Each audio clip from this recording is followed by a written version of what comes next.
श्री गणेशाय नमः। श्री गुरुवे नमः। श्री गिरिजादेव्ये नमः। नमः पूर्वेभ्यः पूर्वजेभ्यः ऋषिभ्यश्च समस्त ज्योतिष प्रेमी सज्जनों का मैं अपने YouTube channel doctor Ramesh Chandra Joshi में हार्दिक अभिनंदन और स्वागत करता हूँ। सज्जनों, विगत वीडियो में मैंने आपको रत्नों का मानव जीवन पर प्रभाव भाग 1 में बताया था कि रत्न मानव जीवन पर अपना प्रभाव कैसे दिखाते हैं। दूसरा पॉइंट था, उसमें ग्रहों के शुभाशुभ प्रभाव को बढ़ाते हैं, शांत नहीं करते। नंबर तीसरा था, रत्न धारण राशि से नहीं अपितु लग्न राशि, जन्म राशि से नहीं अपितु लग्न राशि से करना चाहिए। नंबर 4, सबसे जो महत्वपूर्ण बिंदु है वह यह है कि रत्न का परामर्श देने से पूर्व परामर्शदाता विद्वान को यह सुनिश्चित करना चाहिए कि जातक की कुंडली सही बनी है। इन 4 बिंदु पर मैंने विगत वीडियो में विस्तार से प्रकाश डाला था। अब मैं आपको इसी संबंध में रत्नों का मानव जीवन पर प्रभाव भाग 2 आज मैं जो बता रहा हूँ आपको, इसमें मैं बताने जा रहा हूँ कि हमारा 5वां बिंदु है कि रत्न असली हो। इसके लिए रत्न खरीदते समय, रत्न क्रय करते समय किसी विश्वसनीय एवं दीर्घ अनुभवी रत्नमर्मज्ञ की सलाह लेनी चाहिए। और 6वां बिंदु है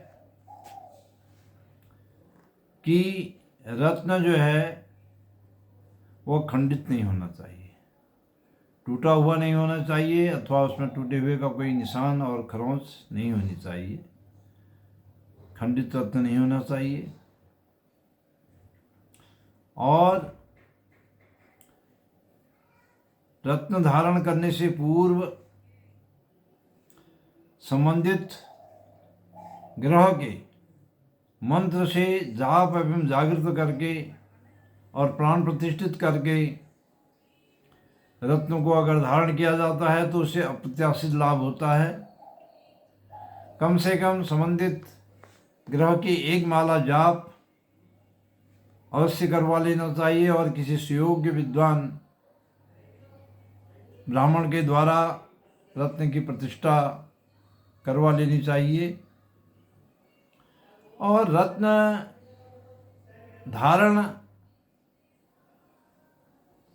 करने वाला व्यक्ति जो है, जो रत्न धारण कर रहे हैं, वह अपने जीवन में अपने खान पान व्यवहार को जितना सात्विक रखेंगे उन्हें उतना ही अधिक लाभ होगा। जितना वह तामसिक रखेंगे उतना लाभ उतना अधिक उनको प्राप्त नहीं होगा। लाभ तो होगा लेकिन अधिक नहीं होगा। जितना सात्विक जीवन व्यतीत करेंगे उतना अधिक लाभ होगा। इसलिए रत्न धारणकर्ता को यह आवश्यक है कि वह अपने खान पान व्यवहार, आहार व्यवहार को सात्विक रखे। उसके बाद बिंदु संख्या 8 में बताने जा रहा हूँ आपको, रत्न धारण के पश्चात जो है संबंधित रत्न के ग्रह का अगर दान करें तो बहुत अच्छा है।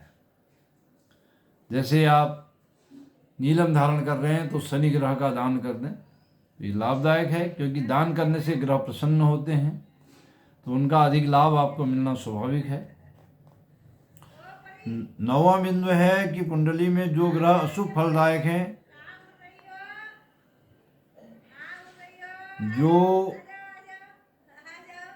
अशुभ फल देने वाले ग्रह हैं, उनके रत्न तो धारण नहीं करने चाहिए, परंतु उनका मंत्र जाप करके उनका जो रत्न है, मान लिया कि आपके ग्रह में बुध, आपके कुंडली में बुध ग्रह जो है अशुभ फलदायक है, तो बुध का रत्न पन्ना और बुध के मंत्र का जाप करके पन्ना अगर आप दान करेंगे तो आपको अत्यंत लाभ होगा। यह एक अनुभूत प्रयोग है। जो अशुभ ग्रह हैं उनका मंत्र जाप करें और उनके रत्नों का दान करें। और जब एक बार आपने रत्न धारण कर लिया तो बार बार उसको उतारने पर उसके शुभ प्रभाव में कमी होती है। धारण करने के पश्चात रत्नों को बार बार अनावश्यक रूप से उतारना और पहनना, ये जो है उसके प्रभाव में कमी को लाता है। और एक बार जब आपने रत्न धारण कर लिया है तो रत्न धारण करने के बाद कभी भी उतार कर अथवा किसी को दिखाते हुए उस रत्न के गुण और दोष का विवेचन नहीं करना चाहिए, क्योंकि रत्न धारण करने के बाद रत्न के गुण दोष का विवेचन असली है या नकली है, इसका विवेचन करना, इसका परीक्षण कराना हानिकारक है, क्योंकि उससे उस रत्न के प्रति जो धारणा आपने किया है आपका अविश्वास झलकेगा, अविश्वास आएगा और विश्वास न होने से वह हानि करेगा। इसलिए आपने जिस भी रत्न का परीक्षण कराना है उसका पूर्ण परीक्षण धारण करने से पूर्व आप करा सकते हैं। धारण करने के पश्चात उसका परीक्षण नहीं होना चाहिए। और 11वां बिंदु मैं आपको बताने जा रहा हूं, ये जो है परस्पर शत्रु ग्रहों के रत्नों को एक साथ धारण नहीं करना चाहिए। बहुत महत्वपूर्ण बिंदु है। जो लोग रत्नों का परामर्श अपने यजमानों को देते हैं, अपने ग्राहकों को देते हैं, उन लोगों के लिए बहुत ही ध्यान देने योग्य बात है कि जो ग्रह आपस में शत्रु हैं, जैसे सूर्य और शनि की शत्रुता है, तो सूर्य ग्रह का रत्न माणिक और शनि ग्रह का रत्न नीलम कभी भी एक व्यक्ति को धारण नहीं करना चाहिए।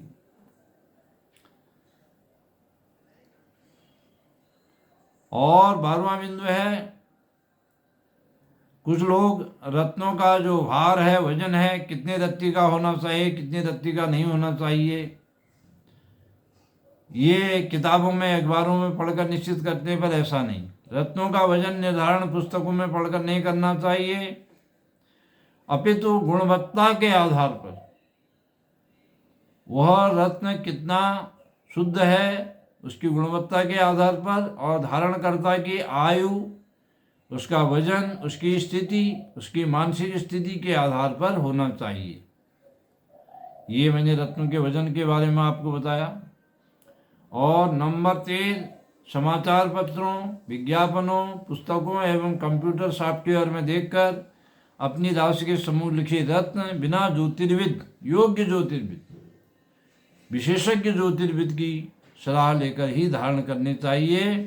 बिना ज्योतिर्विद की सलाह के पुस्तकों में, समाचार पत्रों में देख करके कभी भी ध्यान रखें, रत्न धारण न करें। 14वां बिंदु, जो प्राकृतिक लहरें होती हैं और जो बादल नुमा दिखाई देते हैं बुदबुदे रत्न में, ये जो हैं ये प्राकृतिक संकेत देते हैं रत्न के। ये दोष नहीं होते हैं, कुछ लोग इनको दोष मान लेते हैं। प्राकृतिक लहरें हैं, बादल और बुदबुदे टाइप के जिसमें दिखाई दे रहे हैं, ये वास्तविक होने के संकेत होते हैं, ये रत्न के दोष नहीं होते हैं। और 15 है, रत्न को अंगूठी, लॉकेट, ब्रासलेट आदि किसी भी रूप में धारण किया जा सकता है। प्राचीन काल से रत्नों को अंगूठी में धारण करने की परंपरा रही है, लेकिन आधुनिक शोध के अनुसार यह सिद्ध हुआ है कि अंगूठी जो हाथ है वो कई जगह, क्योंकि रत्न जो धारण किया हमने प्राण प्रतिष्ठित है, बहुत शुद्ध है, अशुद्ध जगहों पर इसे नहीं लगना चाहिए। लेकिन हाथ से मनुष्य काम करता है अनेक प्रकार के, तो हाथ से अशुद्ध वस्तुओं का स्पर्श भी हो जाता है और हाथ से जो रत्न है उसमें कई जगह घर्षण भी हो जाता है, रगड़ भी लग जाती है, जिससे उसके प्रभाव में कमी आती है। वैसे आप इसको अंगूठी में भी धारण कर सकते हैं, लॉकेट में, ब्रासलेट में भी धारण कर सकते हैं, परंतु लॉकेट में, गले में लॉकेट बनाकर रत्नों को धारण करना अधिक लाभदायक सिद्ध हुआ है। ये अनुभव के आधार पर अधिक लाभदायक सिद्ध हुआ है। और एक और बिंदु मैं आपको बताने जा रहा हूं कि किसी भी अन्य व्यक्ति को अपना पहना हुआ रत्न न दें और किसी दूसरे का धारण किया हुआ रत्न भी खुद धारण न करें। उससे धारणकर्ता की जो नकारात्मक ऊर्जा है, वह नकारात्मक ऊर्जा जो कि रत्न ने अपने में अवशोषित कर ली है, वह दूसरे व्यक्ति में चले जाती है, जिससे उसे हानि होने की संभावना रहती है। 17 कभी भी चोरी किया हुआ, छीना हुआ, कीमत न चुकाया हुआ, रास्ते में मिला हुआ रत्न धारण नहीं करना चाहिए। ये रत्न अभिशप्त होते हैं, ये हानि पहुंचाते हैं। और रत्न बहुमूल्य होने के कारण ये सभी रत्न नहीं खरीद सकते। वास्तविक रत्नों को सभी नहीं खरीद सकते हैं, और जबकि उपरत्न जो हैं वो बहुत कीमती नहीं होते, सस्ते होते हैं, लेकिन वे भी अपना अच्छा प्रभाव रखते हैं। उपरत्नों का असर हल्का तो और धीमा तो ज़रूर होता है, और रत्नों का असर जो है सीधे अच्छा होता है, एकदम तेज़ी से होता है। और जो उपरत्न होते हैं इनकी अवधि भी कम होती है, 3 से 4 वर्ष तक ही अपना प्रभाव दिखा पाते हैं। और इसलिए जो अधिक धन खर्च न करके स्वल्प धनराशि देकर रत्न धारण करना चाहते हैं, उन्हें उपरत्न पहनने चाहिए, और 3-4 वर्ष के बाद फिर उन्हें बदल करके नया उपरत्न उनको धारण कर लेना चाहिए। उसके पश्चात मैं आपको बताना चाहूँगा, उचित धातु में धारण करने से रत्न के प्रभाव में वृद्धि होना स्वाभाविक है। जैसे पुखराज की धातु सोना है, परंतु यह अनुभव सिद्ध है कि चांदी में सभी प्रकार के रत्न और उपरत्न धारण किए जा सकते हैं, और उपरत्न तो चांदी में ही धारण करने चाहिए। अगर आप पुखराज को चांदी में भी धारण कर लेंगे तो उसके प्रभाव में कोई कमी नहीं आएगी। हाँ, सोने में आप धारण करेंगे तो उसका प्रभाव बढ़ेगा।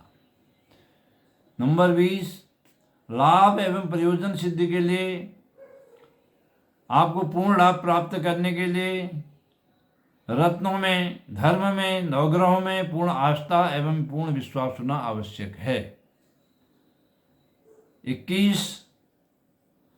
21वां बिंदु जो मैं इसमें बताने जा रहा हूँ आपको, शास्त्रीय विधान से धारण किए गए रत्न धारणकर्ता जो है उसके शरीर की नकारात्मक जो ऊर्जा होती है उसको बाहर निकाल करके संबंधित ग्रहों की दिव्य रश्मियों का अवशोषण करके उससे संग्रहित हो रही, उससे इकट्ठी हो रही सकारात्मक शक्ति को धारणकर्ता के शरीर में संप्रेषित करते हैं। इस प्रकार रत्न के माध्यम से ग्रह विशेष के जो वास्तविक गुण हैं, प्राकृतिक गुण हैं, उन गुणों से धारणकर्ता आप्लावित होकर के शारीरिक, मानसिक